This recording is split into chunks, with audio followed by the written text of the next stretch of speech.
création de notre association Arc Fleuve Vivant, on a eu envie tout de suite, c'était seulement en octobre dernier, on s'est dit qu'il fallait faire un événement emblématique capable d'unifier, on va dire, les acteurs et les opérateurs qui, tout le long de l'Arc, dans nos communes, dans nos villages, au bord de l'étang de Berre, travaillent déjà dans la même direction, protection de l'Arc, protection de notre environnement, mais qui ne se voient pas, ne travaillent pas ensemble au quotidien.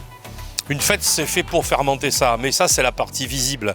La réalité de Arc Fleuve Vivant, c'est qu'aujourd'hui, une centaine de membres, une cinquantaine d'associations qui travaillent réellement à un projet de protection, de renaturation, de définition des droits de notre fleuve. Alors pourquoi des droits ? Eh bien parce que vous avez deux manières de concevoir un fleuve comme l'Arc. Soit vous le tronçonnez commune par commune, soit eh bien, vous le prenez dans son ensemble.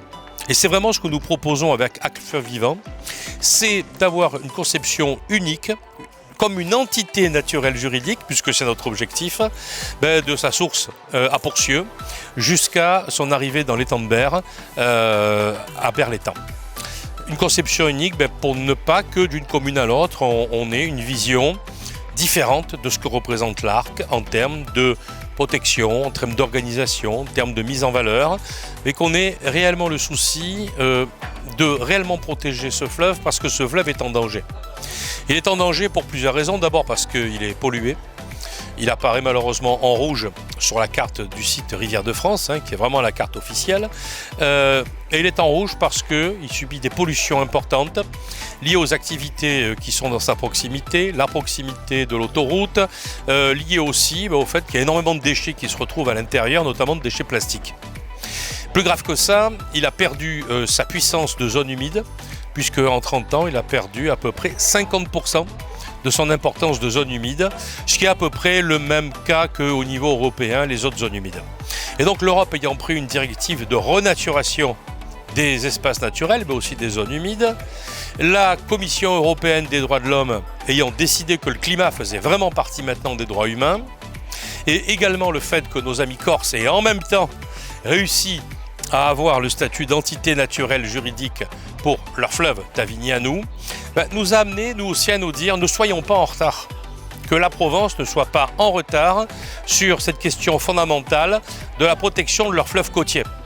Il n'y a pas que l'Arc, il y a aussi la Touloubre, il y a aussi la Cadière, il y a aussi l'Uvonne, qui sont autant de fleuves urbains attaqués par l'activité économique, attaqués par le logement, attaqués par les projets des uns et des autres.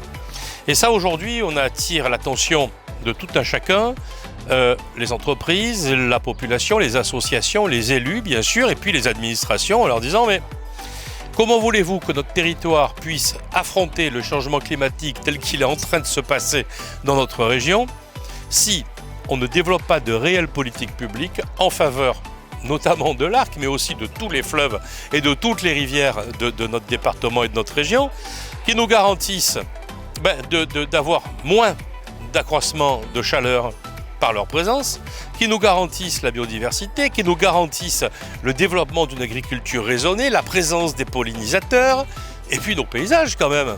Notre patrimoine, notre culture, nos territoires de Provence sont directement issus de l'interaction entre les montagnes et les cours d'eau. C'est quand même de nous dont on parle. Et les choses commencent à faire leur chemin puisqu'on a maintenant attiré la curiosité de pas mal de monde. Cette fête aujourd'hui a réuni probablement autour de 600 personnes. C'est une première, avec beaucoup d'associations, des producteurs aussi locaux, de miel, de vin, de fromage de chèvre, qui sont des gens du coin, comme on dit. Parce qu'on veut montrer que les rives de l'Arc peuvent devenir sur tout leur long une biovallée. C'est-à-dire devenir un territoire de projets et de progrès, à la fois écologique, humain et réellement au service de l'Arc, en tant que, je vous l'ai expliqué, de système biotope complexe.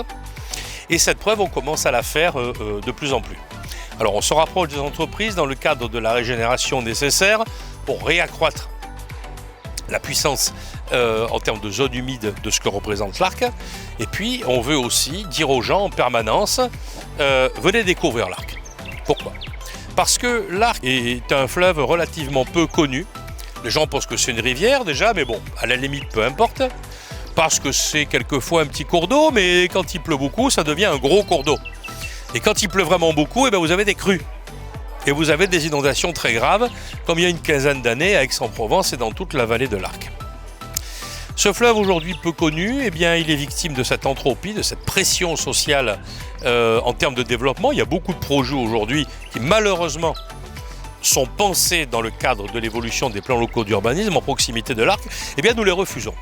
Mais pas au nom d'une logique purement écologique, au nom d'une logique de durabilité, au nom du fait qu'il ne s'agit pas d'opposer le progrès économique à la protection de l'environnement. Il s'agit simplement de dire qu'aujourd'hui, est-ce que demain sur ce territoire on vit normalement ou non? C'est plutôt ça qui est en jeu.